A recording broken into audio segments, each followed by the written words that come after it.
নমস্কার বন্ধুরা, শঙ্করী কিচেনে সকলকে স্বাগত। আজ শেয়ার করব পোস্তর চচ্চড়ি। এটা আমার শাশুড়ি মা করতেন। সম্পূর্ণ নিরামিষভাবে তৈরি, পেঁয়াজ রসুনের ব্যবহার নেই। গরম ভাতের সাথে এটা দারুণ লাগবে। এটা একটা পুরনো দিনের রান্না, আশা করছি আপনাদের ভালোই লাগবে। গরম ভাতের সাথে শুকনো শুকনো মাখিয়ে খেতে এটা খুব ভালো লাগে। এছাড়া ডাল ভাতের সহযোগেও খেতে পারেন। আজকের রান্নাটা আমি সর্ষের তেলে করব। এখানে 2 থেকে 3 চা চামচ সর্ষের তেল নিয়েছি। সবার আগে আমি 8-9টা বড়ি ভেজে নেব।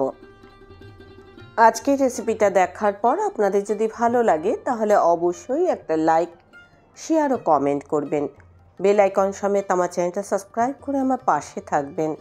বেল আইকনটা ক্লিক করা থাকলে আমার যে কোনো রেসিপি বা আমি যাই আপলোড করি না কেন সবার আগে নোটিফিকেশান আপনার কাছেই পৌঁছে যাবে।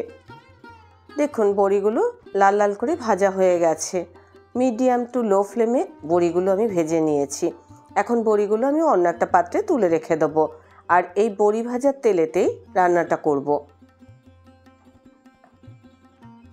এখন যে তেলটা পড়ে আছে এই তেলের মধ্যে আমি একটা শুকনো লঙ্কা ফোড়ন দিলাম। শুকনো লঙ্কাটা একটু ভাজা ভাজা হলে এরপর আমি এর মধ্যে 1 চিমটি কালো জিরে দিয়ে দিয়েছি। শুকনো লঙ্কা আর কালো জিরে থেকে সুন্দর একটা গন্ধ বেরিয়ে আসবে।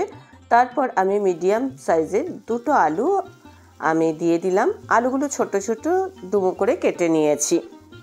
আলুটা এবার ভাজা ভাজা করে নেব। মিডিয়াম টু হাই ফ্লেমে 2 থেকে 3 মিনিট আলুটা আমি তেলের মধ্যে নাড়াচাড়া করব। আলুটা একটু লালচে কালার আসলে তারপরে আমি এর মধ্যে পোস্ত বাটা দিয়ে দিচ্ছি।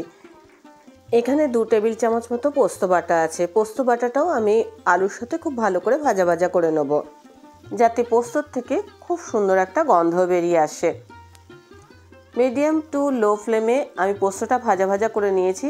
আর দেখুন পোস্তটা যেরকম সুজির মতো ঝুড়ো ঝুড়ো হয়ে যায় ঠিক ওরকম হবে। এবার পোস্ত বাটার জল দিয়ে দিলাম, সঙ্গে আরও অল্প একটু জল দিলাম যাতে আলুটা ভালোভাবে সেদ্ধ হয়ে যায়। ভালো করে আমি পোস্তটা মিশিয়ে নিচ্ছি। রান্নাতে আমি হলুদের ব্যবহার করব না, স্বাদ মতো নুন দিয়ে দিচ্ছি। এই রান্নাটা হতে বেশি সময়ও নেবে না। এবার দিয়ে দিচ্ছি 1 চা চামচ কাঁচা লঙ্কার পেস্ট। কাঁচা লঙ্কার পেস্টটা কিন্তু আমি কড়াইয়ে আগে নাড়াচাড়া করিনি। কাঁচা লঙ্কার পেস্টটা আমি পরে দিয়েছি। এবার চাপা দিয়ে আলুটা সেদ্ধ হওয়া পর্যন্ত আমি অপেক্ষা করব। 3 থেকে 4 মিনিট পর ফিরে এলাম। আমি একটু আলুটা চেক করে দেখব আলুটা সেদ্ধ হয়েছে কি না।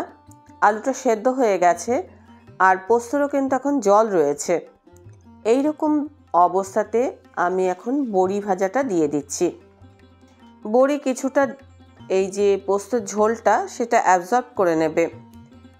1 চা চামচ কাঁচা সর্ষের তেল দিলাম, ভালো করে মিশিয়ে নেব। আর চাপা দিয়ে আরও 2-1 মিনিট আমি রান্না করব, বড়িগুলো যাতে সফট হয়ে যায়।